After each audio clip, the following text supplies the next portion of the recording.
But before Jason gave the offer, I just said, hey, wait a minute, let me double check everything, because why does this guy want 360 grand? I didn't think he was delusional. I thought maybe I missed something.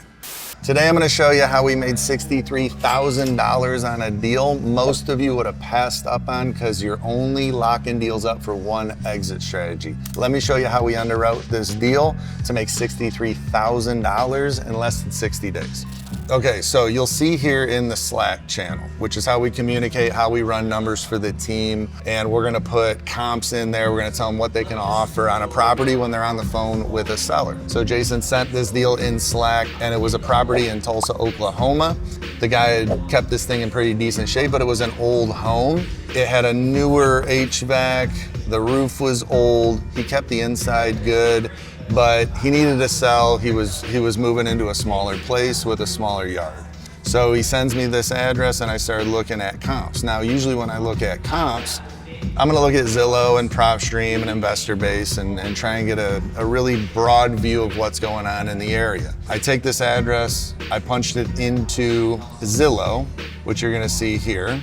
And the first thing I always do is go to for sale, because I want to see the most up-to-date current data. I also go to accepting backup offers and pending under contract, so I can see what's pending out there. Now, on our property, it was a 3-2, 1,700 square foot, 1945 build. So typically on something like that, I'm gonna look at, older homes. So I'll do like 1980 and older and see what older homes are selling for, what they're being flipped for, what they're being bought before they flip them. Maybe a novations offer if we can sell this thing to a retail buyer. And then I'll usually do the square footage. If we're at 1,700, I'll do like 2,000 square feet, leave the bottom open just so I can see more data. Click apply, I click the plus button a couple of times, and now we're looking at this neighborhood here in Tulsa.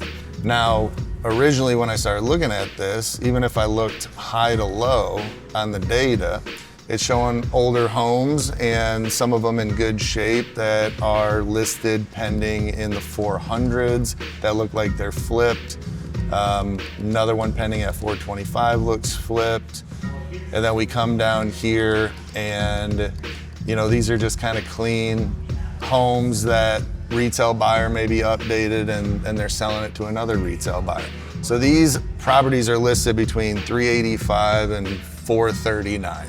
Okay, we don't know what they're gonna close at, but even if we're looking at the one that is listed at the highest price, it's a 3-2, it's a little bit bigger than ours.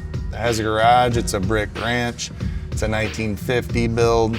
I'd wanna scroll down and see, like, what are these properties being sold for? Now, this one was sold for 350 grand back in 2022, but we know in 2022, interest rates were like 2%. So that data is just too far back for us to even use. And was this really a flip? I mean, they owned it for 4 years and then ended up selling it. So I'm guessing a retail buyer bought it, kind of updated it as they went on, and then ultimately sold it 4 years ago. So that's not really an investor comp for us. And as we continue to look and we go back to Slack, I put a couple comps in here showing, hey, this one is clean and pending at 240. This one got flipped and is pending at 300. Now, these were a little bit smaller than ours, but I couldn't find an exact property like ours in a similar condition. So I immediately Slacked Jason. I was like, maybe this is best for novations, because I know the seller wanted 360 grand for it. And I was like, well, let's at least get him an offer. We're far off, but let's see what happens. And I told him the sell at was 285 grand as a novations, which I believe it was. We would net around 255, 260 on that. So we had to offer this seller 215 to 235 grand. Now, that's looking at this as a novation or a flip, really. I think if we locked it up at that price, we could sell it to an investor. They could put some money into it, maybe sell it for around 400 grand. And there should still be some room there for them to make money on the flip. So no matter what, we're gonna have to lock this thing up in the low 200s for us to make money, for an investor to make money as a flip, or a retail buyer as a novations, right? But before Jason gave the offer, I just said, hey, wait a minute, let me double check everything, because why does this guy want 360 grand? I didn't think he was delusional. I thought maybe I missed something. So now I'm like, let me see if this exit strategy isn't best for this property. Maybe properties are selling for more money, and maybe there's new builds in the area. So I wanted to know if it had a basement first of all, which is what I asked them, to see maybe there's another 1,500 square feet that an investor could add on to, and maybe this thing does sell for 550, 600 grand. Did not have a basement. So now I'm back to the drawing board, like how can we make a deal work with this seller? Am I missing anything? So I go back to Zillow and I just cleared all my filters, and I was like, if 360 is what this guy's want, is there any path to get close to that so we can get this under contract? I cleared everything out, so now I'm looking at every property listed. I'm gonna back out a little bit on the map just to get a bigger view. And now I'm gonna look at anything built 2020 and newer. Let's see if there's any new builds going on in the area. And once I filtered that out, you're gonna see a bunch of properties disappear because there's not a ton of new builds, but the ones that are out there, I started clicking on. So this one is listed at 1.3 million. It's actually pending. And then if you go down in the data of what they bought this for, they ended up buying this for 376 grand. So did they buy this house and flip it? No, they bought this property. There was probably an old home on it. They cleared the house out, cleared the lot, and then they built this new property, listed it for 1.325. It's currently pending at 1.325.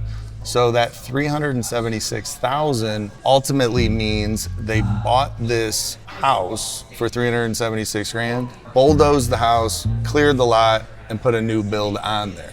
So that opened my eyes to this area in this neighborhood where maybe the value is not in flipping this house, maybe it's in the land itself. So that was the first comp we saw. There's a couple others I'll click on and see the price history here. There's another one for 1.3 million, let's click on that. So this one sold for 260 grand before they built the new house on it. Let's see this next one at 1.46 million, if there's any data there. The lot sold for 240 grand, but these are in 2019, 2024. There's another one listed at 1.5 million. Let's see what they paid for the lot here. Actually sold for 330 grand in 2024. So now I know this guy wants 360. I'm gonna go to sold real quick. There's at least 2 comps where we can come up a lot in our price and sell this to a builder. So now I go to the sold comps. There's a $1.7 million house that recently sold, built in 2023. They paid 360 grand for this lot in 2022. So I'm to the point now where I got 3 comps telling me people are buying these older homes on decent sized lots. This one sold for 372,000. So now there's 4 comps telling me our lot should sell in the 300s to a new build. Now, if I lock this up for 300 and something grand and try to sell it to a fix and flip investor, probably not gonna work. The numbers don't make sense. But knowing the area you're in and knowing different exit strategies for your deal can make you a ton of money. So instead of offering the seller the 215 grand, I said offer them 307,000. So we offered him 307. Mind you, the seller wanted 360. He said yes to the first offer. We ended up selling this to a builder for $385,000. Now, we had to go through an agent to get to that builder, and the agent took a $15,000 cut. So ultimately, there was $78,000 in this deal, and we ended up clearing $63,000 of that 78. So again, you gotta look at your deals at multiple exit strategies. It's not always gonna go to a fix and flipper. It's not always gonna go to a buy and hold investor. It's not always gonna be a novations. Keep your criteria open in the beginning to see what is going on in this area. Because if you're missing out on deals because you're only looking for fix and flip investors and that's how you're running your numbers on it, you would have missed out on a deal just like this. I highly doubt this seller would have taken 215 grand as an offer when he wanted 360. He did take 307 and we were able to make $63,000 off of it. The seller was happy with the offer. He got paid, he moved on. The builder's happy with what they paid for it. They're gonna build a $1.7 million house on it and make their money on the back end. And we made 63 grand on it. Hopefully you guys like this deal breakdown. Make sure you comment, like, subscribe. Let me know what questions you might have, or let me know if you like this type of content. message below in the comments, click the links in the descriptions, and I'll see you at the top.